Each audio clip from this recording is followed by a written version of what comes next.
Привет, мои дорогие! У кого такая же проблема, как у меня?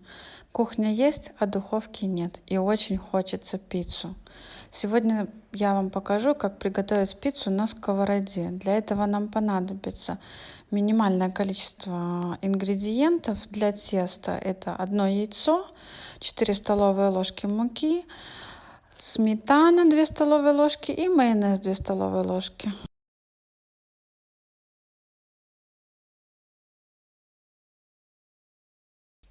И буквально щепотка соли.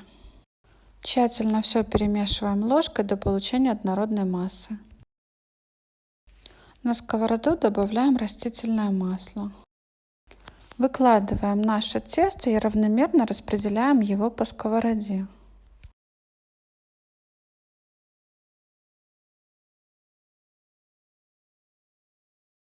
Нашу пиццу мы смазываем томатным кетчупом и майонезом, так она будет еще сочнее. Нарезаем любые на ваше усмотрение продукты. В моем случае это сосиска, помидоры черри, лук, острый зеленый перчик и грибы.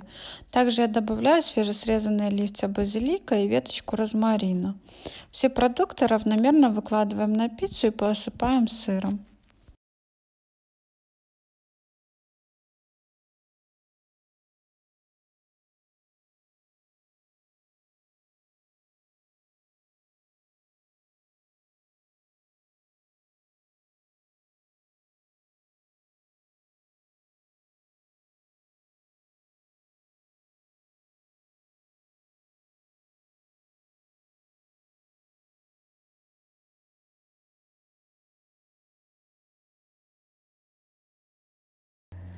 Нашу пиццу мы накрываем крышкой, и так как у меня электрическая плита, я выставляю минимальный огонь и пропекаю ее в течение 25 минут.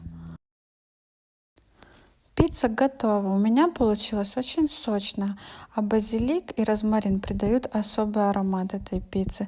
Всем приятного аппетита!